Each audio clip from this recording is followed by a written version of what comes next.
Coming to the next topic is the pteridophytes.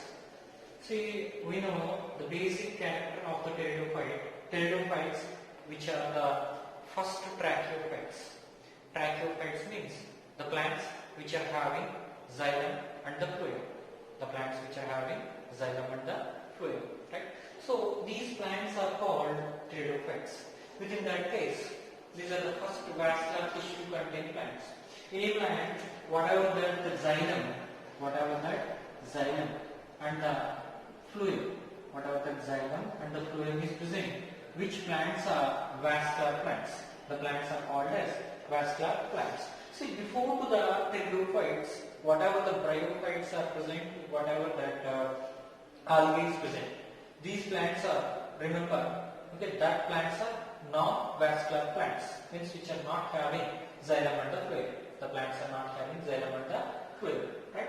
See, these are the first plants which are having the xylem and the phloem. See, presence of the xylem and the phloem, these are considered as the advanced plants, and these are also called tracheophytes. These are the first tracheophytes, and these are cryptogams. Cryptogams means these are non-flowering plants. The plants are non-flowering plants. The plants which not produces the flowers. So these are called as non-flowering plants. We know embryophytes within the life cycle of these plants which have the capacity to produce the embryo. Right? These plants are called as embryophytes. And archegonids, we know the concept is multicellular jacketed system is present. The male and the female, especially the female, okay, gametes which are covered by the multicellular jacketed system, right, which are called archegonids. And within these plants there is a true root, true stem and true leaves present. Within these plants, true root, stem and leaves are present. Before this one, see, there is a root-like structure, stem-like structure, leaf-like structures like we use, but here, okay, these are not like true stem, root and leaves are present. And some of the plants are medicinal plants. See, within the pteridophytes, some of the plants are very important to produce some of the medicines. Still nowadays also we are using whatever that Ayurvedic medicine is there. Okay, most of the Ayurvedic medicine plants, okay, different types of medicinal plants are there, but majority of the pteridophytes, not majority. Okay, see, in 100%, definitely there is a 30% of the pteridophytes are the medicinal plants. 30% of the pteridophytes are the medicinal plants, and these are very important medicinal plants. Right? And some of the plants are ornamental plants. See, whatever that terrace, we know terrace plants are there, right? And we use the ferns. Whatever the fern plants are there, the fern plants we are used as ornamental plants. The fern plants are belongs to the pteridophytes. See, ornamental plants, the best example is the fern plants, right? Ferns. Soil binders. The plants are the soil binders. See, this is the soil. Some of the plants are grown horizontally, and there is a node and internode is there. Every node part produces the roots. See, once the roots bind to the soil, so these are nothing but soil binders. Which are also prevent the soil erosion. We discussed about the mosses which forms the mat-like structure, prevents the soil erosion. So here also, okay, whatever the pteridophytes are there, the pteridophytes also prevent the soil erosion, because most of these plants are stolons. And botanical snakes are there. See, botanical snakes means, see, there is a forest is there. Within the forest, in a particular area is occupied by the pteridophytes. See, this is one of the pteridophyte plant. These are the main roots and every internode. Okay. See, the rhizoids are every stem pod. Means stem means here. Yeah. This is the stem pod. This part is called as node pod. And this part is called as internode pod. Internode pod. So this is the part internode, and this is the part node. This is the part node. This is the part node. Right? So at every node point, roots are produced. Roots are produced. These are adventitious roots. We will discuss in the morphology chapter. These are adventitious roots. The roots are fixed into the soil. So botanical snakes, stem is prostate. Certain part of the stem is prostate, like this. Stem is grown. Certain part of the stem is prostate, and certain part of the stem is linear. Certain part of the stem is linear. See, these are the sexual reproductive organs. These are the sexual reproductive organs. See, very simple. This is the prostate part of the pteridophyte stem. See, this is the linear part of the pteridophyte stem. See, these are the sexual reproductive organs. These are the sexual reproductive organs.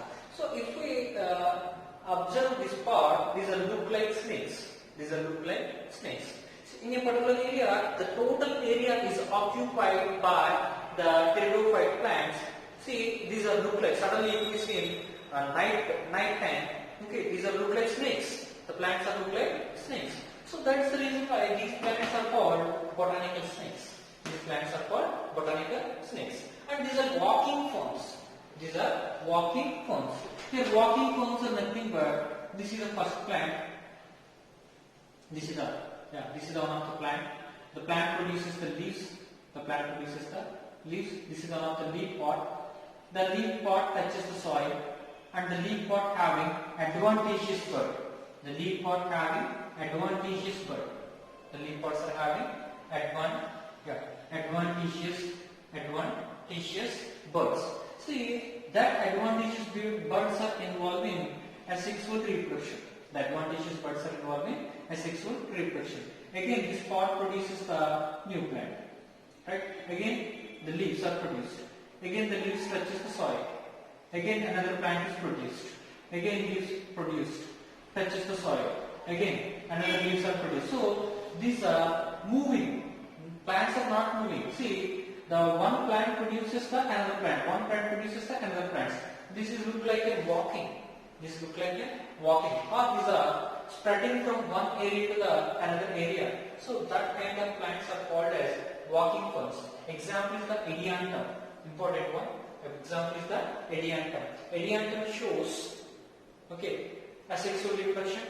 Definitely, here there is a leaf tips contains the adventitious buds. These are also called walking ferns.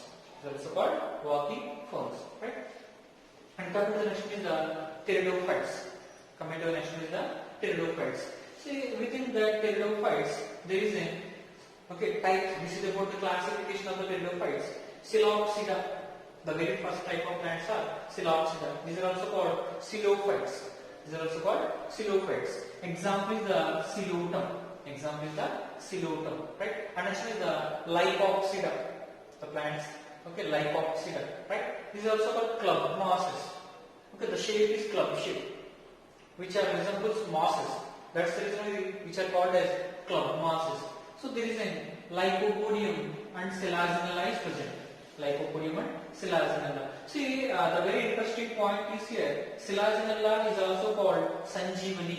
I thought we are very familiar with Ramayana, right? Within that case, Rama and Ravana war is going at that time. Suddenly Lakshmana fell down. Okay, Anjaneya jumped and he collected one of the hill. Okay, within that hill there is a Sanjeevani plant is there. Name of the Sanjeevani plant is Selaginella. Name of the Sanjeevani plant is the Selaginella. This is also medicinally important plant. The Sanjeevani plant is medicinally important plant. That one is also related to pteridophytes. And Stephanopsida, right? Stephanopsida. These are also called hostels. See, these are forms. The plant look like hostel. The plant look like hostel structure. Equisitum. The plant name is the equisitum. And Pteridopsida. These are nothing but ferns. The plants are ferns. Here there is a terrace plants are there, and Ediantum. One of the examples is the Ediantum, and next is the Osmunda. The next plant is the Osmunda, right? Pteridopsida, within that case, these are also called ferns. Examples are terrace, Ediantum, and Osmunda, right? That is about the classification of the pteridophytes. Classification of the pteridophytes. See, remember whatever the examples are given on the board, all these examples are very very important for this chapter. Very very important. See, within the bits we have to select the examples. We have to choose the examples. That's the reason why this chapter is very very confusing. At the same time, the examples are more and all examples are very important. Understand? See, we have to know about the parts of the stem. Parts of the stem. If I explain about the stem parts, then we can easily understand the steel region and the parts of the steel and functions of the steel. Right? So suppose this is one of the stem part. We are cutting the stem. The outermost part is called as epidermis. The outermost part is called as epidermis. The innermost part is the innermost part is called as steel part. The innermost part is called as steel part. See, between the steel and the epidermis, there is a part is there. The part is called as cortex. The part is called as cortex. So this is the cortex region and this is the steel region. Okay. The center part is the steel region and there is an outermost part is there. This one is called as epidermis. So these are the first steel containing plants. These are the first steel containing plants. Means within the steel region there is a xylem is present and there is a phloem is present. There is a xylem is present and xylem is covered by the phloem. So the steel region is nothing but the part which is having the xylem and the phloem, which is involved in the transportation of water, minerals and the food. Right? So the first steel evolved within the pteridophytes. So the very first steel, this is the primitive steel.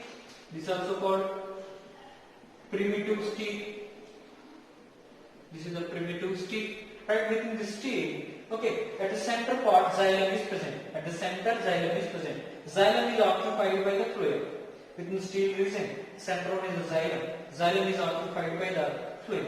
Here examples are Salvinia selaginella.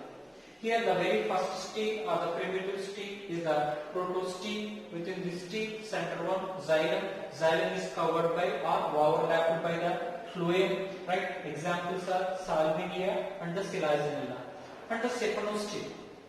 Within the steel, at the center, medulla is present. At the center, medulla is present. Medulla is nothing but smooth parenchyma cells are present. Smooth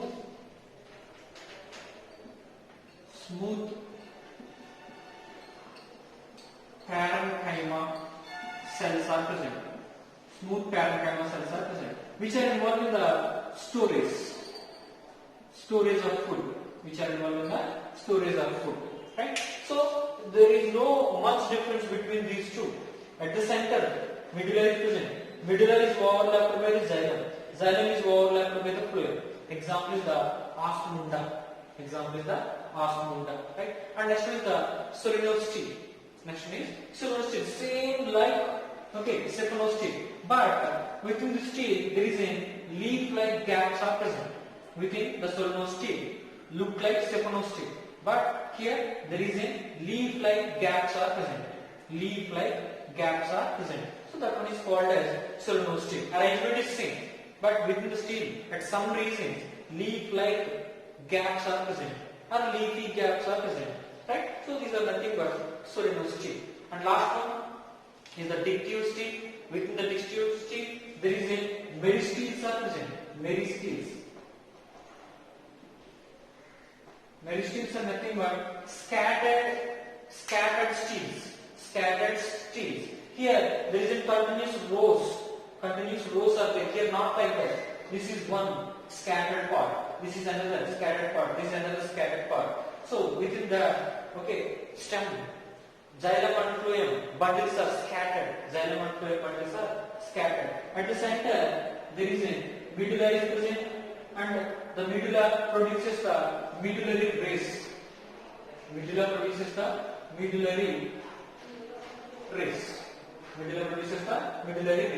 So these are nothing but medullary race. The medullary race involving the conduction of water and minerals. Right? So within the dictio stele, there is a scattered xylem and the phloem is present, or vascular bundles are present. Inner side always xylem is present, outer side phloem is present, center medulla is present. Medulla forms the medullary race. That medullary race involved in the lateral conduction of water and minerals. Here examples are diaphragms. Here example is the diaphragms. Right? So that is about the pteridophytes. And steel part. And these are the different steels which are present in. These are the different steels which are present in pteridophytes. All these are covered within the pteridophytes. So this is the very first steel, and this steel is considered advanced steel. This steel is considered advanced steel. Right? So that is about that the arrangement of xylem and the phloem. That is nothing but steel. And some of these, okay, these are the characters of pteridophytes.